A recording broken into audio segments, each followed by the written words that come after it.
Hi అండి, welcome to my channel happy couple vlogs 143. నా channel subscribe చేసి support చేయండి.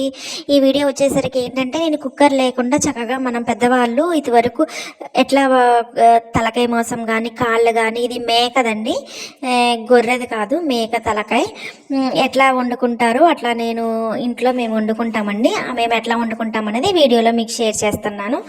ఇట్లా వండుకోవడం కుక్కర్లో కన్నా చక్కగా ఇట్లా వండుకుంటే టేస్ట్ అనేది చాలా బాగుంటుందండి.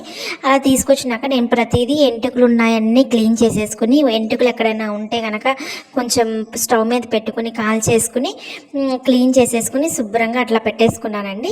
ఇంకో పక్కన బాండీలో ఆయిల్ వేసేసి ఆయిల్ పచ్చిమిరకాయ వేసేసుకుని చక్కగా ఉప్పు వేసి వేగిపోయినాక అందులో మనం క్లీన్ చేసుకున్న తలకాయ మాంసాన్ని నేను చక్కగా వేసేసుకున్నాను. అండ్ దెన్ బ్రెయిన్ పక్కకు తీసేసుకుంటున్నాను. ముందు నుంచే బాయిల్ అయితే అది స్మాష్ అయిపోతుంది కదండి, అందుకోసమే పక్కకు తీసేసుకుని లాస్ట్లో పొడి మసాలా వేసుకునే ముందు వేసేసుకుంటే సరిపోతుంది. చక్కగా అట్లాగా మనం క్లీన్ చేసుకున్న తలకాయ కూర వేసేసుకున్న తర్వాత సరిపడా ఉప్పు పసుపు వేసేసి బాగా కదిపేసుకుని మూత పెట్టేసుకుంటే చక్కగా మనకి ఉప్పు పసుపులో బాయిల్ అయ్యేసరికి ఏమవుతుందంటే దానికి ఉన్న స్మెల్ కానీ ఏదన్నా ఉన్నా కానీ మనకి అది పోయి చక్కగా మగ్గిపోతుంది.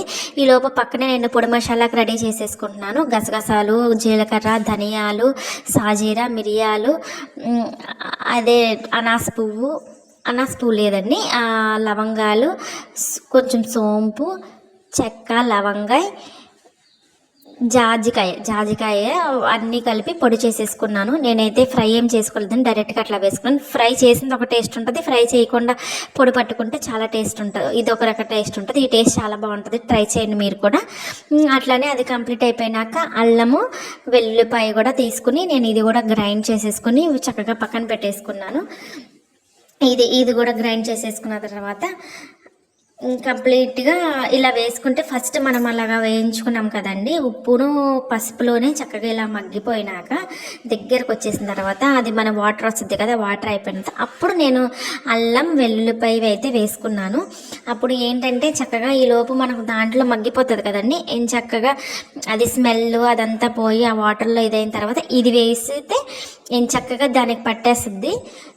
ముక్కలకి చక్కగా పట్టేలాగా మనం మిక్స్ చేసేసుకుని పెట్టేసుకుని చక్కగా వాటర్ కూడా ఇంకిపోయే వరకు ఉంచుకొని అయిపోయిన తర్వాత మీరు ఎంత స్పైసీ తింటారో అంత కారం అయితే వేసుకోండి. నేనైతే కారం కొంచెం ఎక్కువే వేసుకున్నాను, మేము కొంచెం స్పైసీగా తింటామని వేసేసుకుని చక్కగా కదిపేసినాక ఇప్పుడు చక్కగా ఇది కొంచెం మందమైన బాండీ తీసుకోండి. మీరు ఇలాగా కుక్కర్ కాకుండా ఇట్లా పెట్టుకునేటప్పుడు బాణీలో వండుకునేటప్పుడు 4 గ్లాసెస్ ఆఫ్ వాటర్ తీసుకున్నాను. చక్కగా ముక్కలు మునిగిపోయే వరకు 4 గ్లాసెస్ ఆఫ్ వాటర్ తీసుకుని నేను ఇక్కడ 2 చూపించాను, ఇంకో 2 కూడా పోసుకున్నానండి.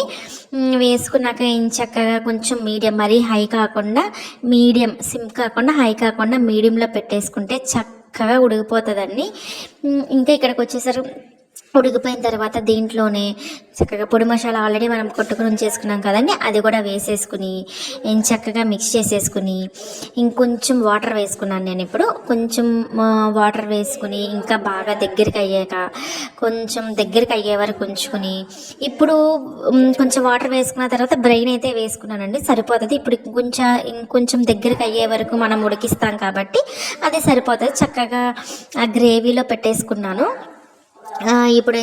ఇప్పుడు మళ్ళీ అదే మీడియంలో ఉంచేసుకుని దగ్గరకు వచ్చే వరకు ఇప్పుడు సిమ్లో పెట్టేసుకోండి. సిమ్కిను ఆ గ్రేవీకి సరిపోతుంది.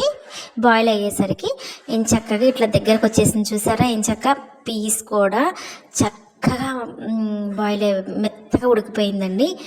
అట్లానే చూసారా ఎంత తిక్కే గ్రేవీగా, చక్కగా ముక్క కూడా చాలా మెత్తగా టేస్టీ. ముందు కుక్కర్ కన్నా ఇది చాలా టేస్టీగా ఉందండి.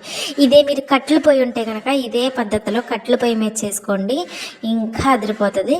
మేమైతే కనుక వైట్ రైస్లో చక్కగా తలకాయ కూర అండ్ దాని పక్కన ఆనియన్స్ అండ్ దెన్ లెమన్ పెట్టుకుని అయితే మేము చక్కగా ఇట్లా సర్వ్ చేసుకుని తిన్నామండి. మరి మీరు ఏ స్టైల్లో యూజ్ చేస్తే ఇలాగే ట్రై చేసి చక్కగా టేస్ట్ ఎలా ఉందనేది నాకు కామెంట్ సెక్షన్లో కామెంట్ చేసేయండి. థ్యాంక్ యూ అండి.